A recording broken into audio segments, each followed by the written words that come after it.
Spirit game. ఈ game గురించి కథలు బాగానే విని ఉంటారు. చిన్నప్పటి నుండి ఈ గేమ్ ఇలా ఉంటుంది అలా ఉంటుంది అని అనుకునేవారు కదా. కొంతమంది చాలా సార్లు ట్రై చేద్దాం అనుకుని ఆగిపోయిన వాళ్ళు కూడా ఉన్నారు. కానీ ఈ గేమ్ వల్ల ఒకరి లైఫ్ మొత్తం రివర్స్ అయ్యింది. అసలు ఏం జరిగింది, వాళ్ళు ఈ గేమ్ని ఎందుకు ఆడదాం అనుకున్నారు? తన పేరు సిరి. ఎప్పటిలాగానే కాలేజీకి వెళ్ళింది. ఆ రోజు ఫిజిక్స్ సార్ రాలేదు. సో క్లాస్లో అందరూ కబుర్లు చెప్పుకుంటున్నారు. వాళ్ళ ఫ్రెండ్స్ అందరూ స్పిరిట్ గేమ్ గురించి చెప్పుకుంటున్నారు. సిరికి బాగా ఇంట్రెస్టింగ్గా అనిపించింది. సిరికి ఒక బెస్ట్ ఫ్రెండ్ ఉండేవాడు. తన పేరు మహేష్. వాళ్ళిద్దరూ ఫ్యామిలీ ఫ్రెండ్స్. సో ఒకరోజు సిరి వాళ్ళ ఇంట్లో నైట్ ఎవరూ లేరు.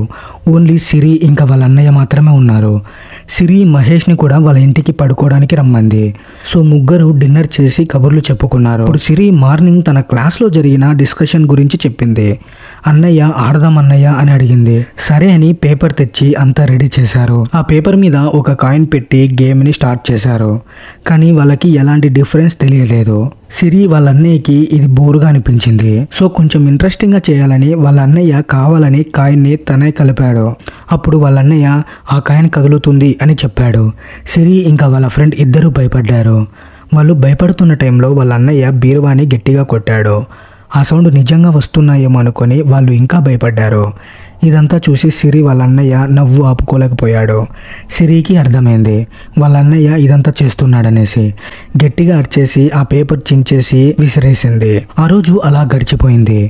నెక్స్ట్ డే సిరి బోర్ కొడుతుందని వాళ్ళ ఫ్రెండ్ని ఇంటికి రమ్మంది.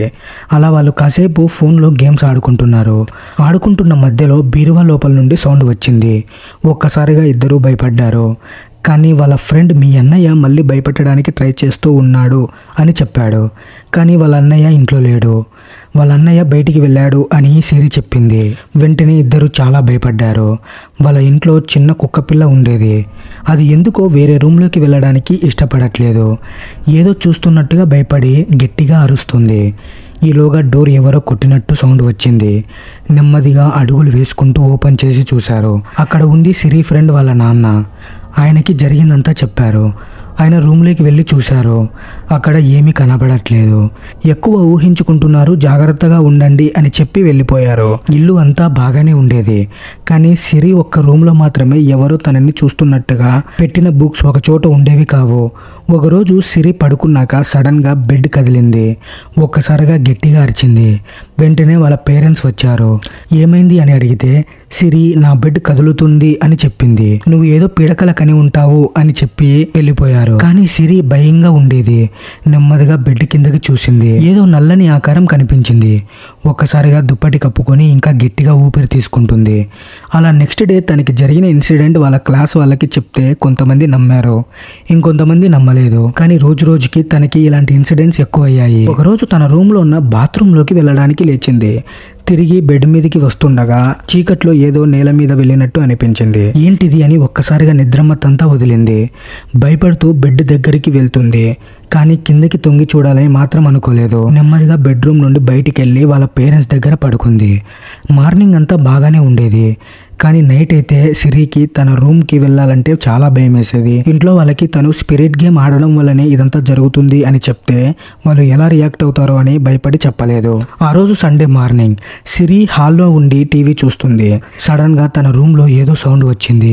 ఏంటి అని వెళ్ళి చూస్తే నైట్ గ్లాస్ పెట్టింది కింద పడి విరిగిపోయి ఉంది. వాటర్ మొత్తం కింద పడిపోయింది. సరే అని క్లీన్ చేయడానికి ట్రై చేసింది.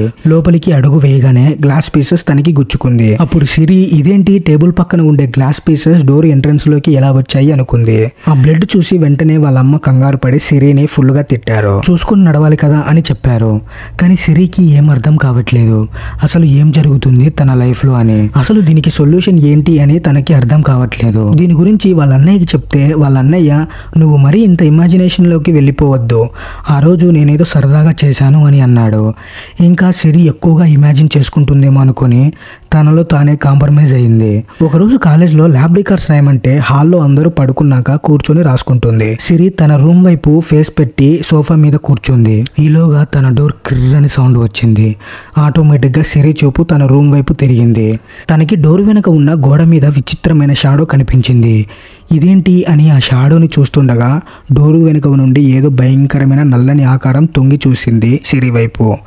ఒక్కసారిగా సిరి నోటి నుంచి మాట రావట్లేదు. వెంటనే గట్టిగా అరిచింది. చిన్న చిన్నగా ఆకారం డోరు వెనుక నుండి బయటికి వస్తుంది. ఈలోగా సిరి ఇంకా గట్టిగా అరవడంతో వాళ్ళ అమ్మ బయటికి వచ్చారు. అమ్మ, నేను స్పిరిట్ గేమ్ ఆడడం వల్లనే ఇదంతా జరుగుతుంది అని చెప్పింది. వెంటనే వాళ్ళమ్మ సిరిని ఫుల్గా తిట్టింది. ఈలోగా సిరి బెడ్రూమ్ డోర్ ఒక్కసారిగా మూసుకుంది.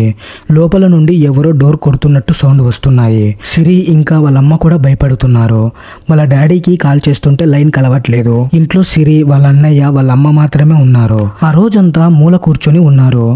నెక్స్ట్ డే వాళ్ళ ఫాదర్ రాగానే వాళ్ళ అమ్మ జరిగిందంతా చెప్పింది. వాళ్ళ ఫాదర్ మీరు ఇమాజినేషన్ పడి ఉంటారేమో అని నచ్చ చెప్పడానికి ట్రై చేశారు, కానీ వాళ్ళు అసలు వినలేదు. తర్వాత ఈ ఇంట్లో ఉంటే ఏమేం జరుగుతాయో అనే భయంతో ఇల్లు ఖాళీ చేసేసి వేరే ఊరికి వెళ్ళిపోయారు. వాళ్ళు వేరే ఊరికి వెళ్ళిపోయినప్పటి నుంచి ఎలాంటి ఇన్సిడెంట్ జరగడం లేదు. కానీ ఆ రోజు అనవసరంగా స్పిరిట్ గేమ్ ఆడామని సిరి ఇప్పటికీ బాధపడుతూ ఉంది. ఎందుకంటే ఈ ఇన్సిడెంట్ తన లైఫ్లో అంత ఇంపాక్ట్ క్రియేట్ చేసింది. ఈ స్పిరిట్ గేమ్ గురించి మీరేమనుకుంటున్నారో కింద కామెంట్ అయితే చేయండి. That's it guys. వీడియో ఎలా అనిపించిందో కింద కామెంట్ అయితే చేయండి. అలాగే వీడియో నచ్చితే ప్లీజ్ వీడియోకి లైక్ చేసి సబ్స్క్రైబ్ చేసుకోవడం మాత్రం మర్చిపోకండి. మరో మంచి వీడియోతో మీ ముందుకు వస్తాను. అంతవరకు బాయ్.